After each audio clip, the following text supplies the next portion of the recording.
What's going on YouTube? Today I bring you my number 22 power rank team for the 2021 NFL season, and as you saw by the title, that is going to be the other New York team with the Jets. Very similar to the Giants. There is a lot to love on this team. It's really also just a bunch of what ifs. So without further ado, let's get into it. Starting off with the wide receiver group. This is once again a actually really nice receiver group. Your number one is probably going to be Corey Davis, which I don't like the best personally. He had one good year last year, and really, it was a breakout year. It wasn't even the best breakout year. But Jamison Crowder behind him, Denzel Mims, Keelan Cole. You picked up Elijah Moore in the second round, which was a heck of a steal for them. While there's no one at the top here that I would really consider, great by any means, there are some very nice, young, talented receivers here. And overall, it's just a nice, depthy, good room. And that's good enough to get you a B- for this room. It's a pretty nice, depthy place, and it definitely will help for Zach Wilson's rookie year. Moving on to the offensive line. Left tackle, Mekhi Becton was great last year. He had his struggles at times. Of course, he's a rookie left tackle, but the dude definitely lived up to his name and his athletic profile. Mekhi Becton looks to be a fantastic tackle for years to come for the Jets. Behind him, you got Chuma Edoga, who I can really play left or right tackle, but for the sake of this, we'll just stick him at left tackle. Cameron Clark, also a decent 3. Overall, you've got a nice young guy with a bright future, a decent backup, a decent third. That's going to get you a B as well. Left guard, Elijah Vera Tucker, big upgrade over Dan Feeney, who as a backup is fine enough, but I really like Elijah Vera Tucker. I was one of the guys that was really high on him coming out of the draft, so when he went 14, it really wasn't that big a surprise to me because I knew that the NFL valued him highly, but I know a lot of other people didn't. I did, and so I liked that pickup. I thought he's going to be a great player to protect Zach Wilson. Definitely helped make this offensive line a lot better, and he's just so versatile to where he can really play anywhere. So you have a decent backup, and a guy that I really like as a rookie. I don't know if he'll play that well as a rookie, but I do at least like him. So this is going to get you a C+ for right now, but can be much better by the end of the season. Center, James Murray, whatever his backup. Connor McGovern has kind of regressed a bit since he left the Broncos, and even then he wasn't anything special over with Denver. You have a fine enough starter, a fine enough backup.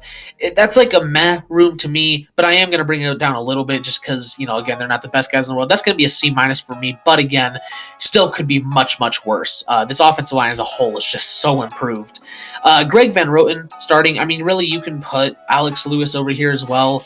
Connor McDermott as your number 3, pretty nice 3 there. And either way, if you start either one of these guys, whatever, you're getting pretty much the same player.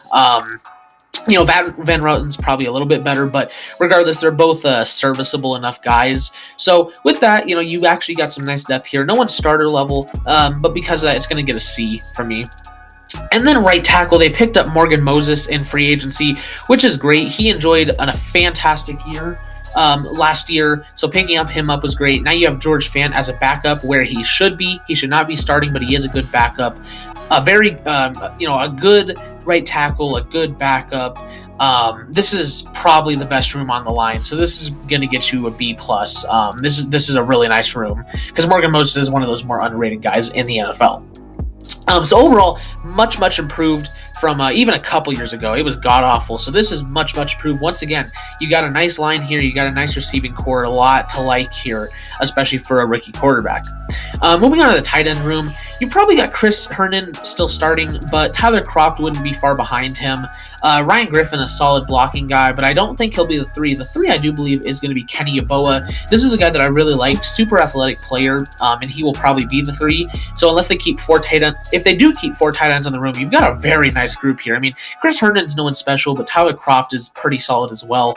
And Kenny Yeboah, again, just this nice young athletic player, pretty good blocker here with Ryan Griffin. So all in all, this is a very depthy room. No one's special here, so it is just going to be a C, but this is a pretty decent room. Moving on to quarterback itself, Zach Wilson starting over here for you. Obviously, great pickup there for the Jets. We'll see if he repeats what he did in his last year there with BYU. I think he can. I love Zach Wilson a lot. I think he's got a lot of the traits and the talent. I don't think he's a one-year wonder out of college. We've seen that, just because you were one-year wonder in college does not matter. We saw that with Joe Burrow this year, obviously. Zach Wilson, I'm a big fan of. I'm not sure exactly how well he's going to play in his first year. Again, that's the big thing, is I think this is a team that is absolutely set for the future. There's a few things they could still upgrade, but as of now, this team they're set for the future. I think out of all these teams kind of in the lesser tier of the NFL, this is definitely the team with the brightest future and the one that's like looking most scary in the future. Especially since I think you give Zach Wilson a couple years, you improve this team even a little bit more. I mean, it's already pretty good. It's going to be scary. So Zach Wilson here, to develop, but I think he could be even good in his first year. Morgan James and Mike White behind him, whatever backups. But for right now, this is going to get you a C+, but Zach Wilson does have an insane amount of upside, and I really like him. So I'm really loving this Jets squad right now. Yeah, and then the running back room, Tevin Coleman's definitely going to be starting over Pirine.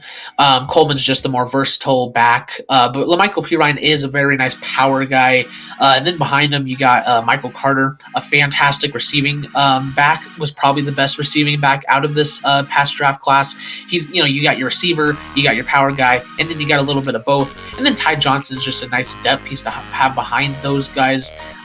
Very nice, very solid, deep room here for the running back. And you've actually got a guy who I wouldn't consider top level. He's obviously not elite or anything, but he is a pretty good running back. So overall, this room is going to get a B. This offense, again, like it's looking set for the future. As long as Zach Wilson develops nicely, and this offense works out, I'm really loving this team's future, because I like the fact that, they're kind of going to let this offense kind of develop a little bit. You've got a ton of young, talented guys with a few veterans.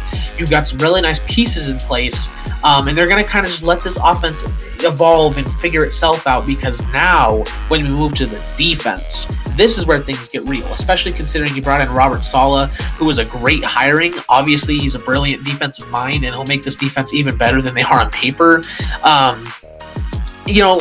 Defensive end, starting off here, we'll just, again, work our way down. It does get a little bit towards the end, but Carl Lawson was a really nice pickup from Cincinnati. I think he's like a guy that fits perfectly in this type of a system that Robert Saleh will be running. I think that's a great pickup. Vinny Curry from Philadelphia, also a fantastic pickup. Once again, I think he fits this scheme really nicely. So you've got two guys that fit really nicely, one that's definitely a solid starter. Right here, this defensive end room is going to get you a B+. There's just basically about as well as you're going to do without having an elite player. Defensive tackle, this is a fantastic room. Quinnen Williams starting for you, who played out of his mind last year. This guy looks to be one of the brightest young stars in the NFL. Your number 2 is going to be Fatukasi, not Sheldon Rankins. Fatukasi is one of the best run defenders in the NFL. Super, super underrated guy. That's a fantastic duo. Maybe the best defensive tackle duo in the NFL. And then you got Sheldon Rankins as your number 3. That's an amazing guy to have as your number 3. Nathan Shepard behind those guys, who could play like defensive end, but for just the sake of keeping it simple, this is a fantastic defensive tackle room. I mean, this guy's Quinnen Williams is probably going to be an elite player in a year or two. Fatukasi, one of the best run defenders. This guy, one of the best depth defensive tackles in the NFL. And all of these guys could be the best in their respective areas. Like this guy, I mean, obviously he's not going to be like Aaron Donald, but he could be one of the best. This is an A. I mean, this is a fantastic defensive tackle room. And then this other defensive end room, you're probably starting John Franklin Myers here, not Kyle Phillips. You're definitely starting John Franklin Myers. This is where you can move like Nathan Shepard over here or whatever. You've not really got anything behind Franklin Myers, and Franklin Myers in his own is a serviceable guy. So it's definitely not as good as like compared to these two rooms, but it's okay. I'm gonna give it a C-. Franklin Myers is not bad, and Kyle Phillips isn't bad depth, but it's definitely nothing compared to these two. But it's great to have still. Then we move on to the linebacking group, and I don't know why Hamson Asirleen is here. I don't know why Jabari Zuniga is here. I don't know why Rashad Hamilcar Rashad is here. The Hamson Asirleen to me is still going to be playing like free safety probably, and Zuniga and Rashad are both pass rushers. So let's throw those two as backups to Franklin Myers, for example, that room becomes a C plus because these are obviously two great young guys to have. I don't know how much I like the fit of Rashed. I don't think he really fits this defense all that well, but he's definitely not a linebacker. Because the Jets will be 4-3. I mean, with Robert Saleh, they'll be 4-3. But moving on to this linebacking group, though, Blake Cashman is a fine enough guy. CJ Mosley has definitely declined, especially kind of like the last year before he opted out and stuff. I can't remember if he opted out or he got hurt, but he didn't play last year. He's kind of been declining ever since that anyways. Gerard Davis, I do like. He's a nice athletic guy from the Lions. Behind them, Jamie Sherwood is a fine enough guy. You've really got nothing behind these guys except for Jamie Sherwood, who I'm not even a big fan of in the first place. An okay guy, a guy who's been declining, a decent guy, a rookie. It's gonna get you. It's a C minus. Again, obviously their play will be naturally elevated by the fact that pass rush is going to be really good, and Robert Saleh is a very good defensive coach. So I just overall like. It saves it from being a D just because of that, but it could definitely be a lot better. Just again, Mosley's been declining. Davis is good, but he's not that good. So, it's going to be a C minus here for this linebacking group. Cornerback. This is the big hole on the roster. They've got nothing at cornerback. There's really not even anyone worth talking about, like up here. Blasson Austin should not be starting. Jason Pinnock holds a bit of potential. Bryce Hall, I did like coming out of college, but I definitely don't think he should be starting for you. Justin Hardy is fine, but again, not a guy that should be starting. Michael Carter, not a guy that should be starting. Lamar Jackson, another guy that I liked coming out of college, but he should not be starting. Whoever the heck Javelin Guidry is, this is a bad cornerback room. This is by far and away the worst room on this entire roster. To be honest, it's an F. It's a really bad room, and that's one of the big reasons why I think this team will be held back this year. Now, of course, their jobs get made easier with that pass rush and Robert Saleh being as smart as he is. But it's just such a bad room. There's a lot of young guys here that I like, but none of them should be starting. There's no one that's even serviceable here, in my opinion. So who knows? Maybe they have a guy break out, which would be awesome for them. But this is definitely one of the big reasons why I don't think there'll be anything special this year. Free safety, Marcus May, and then like I said, you probably have Nasir Deline behind him. Marcus May enjoyed a fantastic breakout season last year.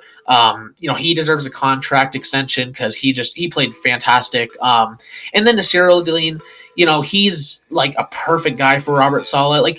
Nasir Deline is, I keep saying, Nasir Deline is like just any defensive coach, coordinators, just their dream to have. And so Robert Saleh seems like just the perfect guy to have this guy in his defense. He can use him. He can really use him at corner even. So that could obviously help that unit out. And really, if anyone's going to use him at linebacker, it's Saleh. So, regardless, we'll just put it on here. But Marcus May, great, breakout safety. I expect another great year from him. And Nasir Deline, who's a fantastic fit in this defense, that's going to get you an A- right there.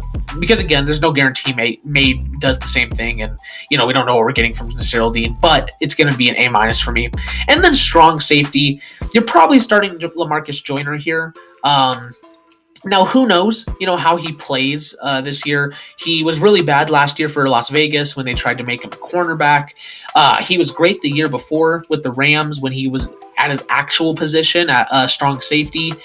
So we'll see how he plays again. I do think Robert Saleh is the type of guy he would need to return to that 2019 form. He's in his natural position this time, so I think he will be starting.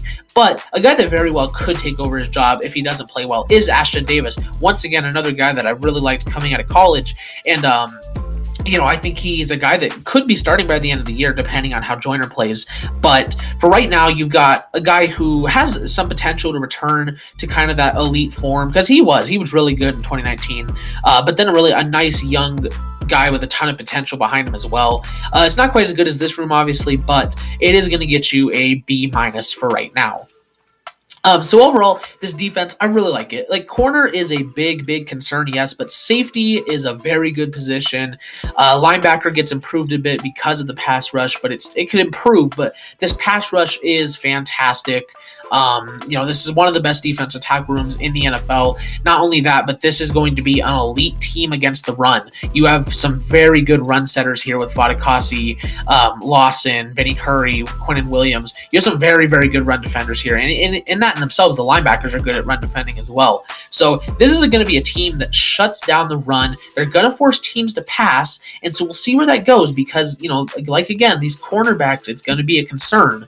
And that's ultimately one of the big reasons why I don't think this team will be anything special this year. But, after we've just gone over pretty much the entire roster, you see how young and talented this team is. They're just a few pieces away, and that's why they're at 22, but we're not into that whole little conversation yet. So the special teams, Braden Mann, whatever, as a punter, Sam Ficken as your kicker, whatever.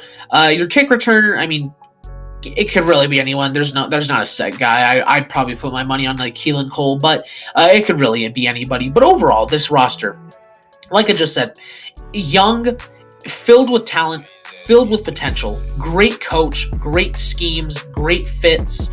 This defense is going to be scary against the run. We'll see how they defend the pass. That could be a big point why they don't play that well this year. And this offense as well. If this offense just isn't ready to go yet, if Zach Wilson just isn't ready for his first year, it's just not the year. But this is a team that is definitely set for the future, and it looked to be scary. So now let's go take a look at their schedule and talking about their coaching culture a bit more. And so taking a look at their schedule here, luckily for them, it's one of the easier schedules in the NFL. This is a team that I would consider to be kind of one of those first teams to where they're not really much of the lesser. They are still like a lesser team, obviously, but they're much less, if that makes sense, than a lot of these other teams. So there are a few easy games here, to be honest, like the Texans, the Eagles. I would consider those easy games. And then you've got a fair amount of toss-up games as well. The Panthers, the Falcons, the Bengals, the Dolphins, the Jaguars. You've got a fair amount of toss-up games, and this is a team that, once again, like, there's some potential for them to break out this year. And if they do, suddenly there's a lot more of these games that become very winnable. This is a team that I don't know necessarily if they will play that well this year, because I think there is a lot that has to go right. A lot of young players have to play good. Corner just needs to not be an issue, which doesn't seem very likely. This is a team that in all reality could surprise some people. I have them higher than a lot of these other teams because, again, just they have that potential to not only be that this year, but they for sure have it for the future. If I'm a Jets fan, I'm a very happy guy right now, even if we're not going to, probably we're not going to play well this year. The Jets they're set up for success. There's not much more else to do with this team right now other than corner, keep some of those free agents, and you are a scary team in a year or two. So this is a team, like I just said, very well set up for the future. Don't know if I see it this year, but they are definitely a surprise candidate. And I would not be surprised if they get somewhere from 7 to 9 wins. Don't be surprised if they do.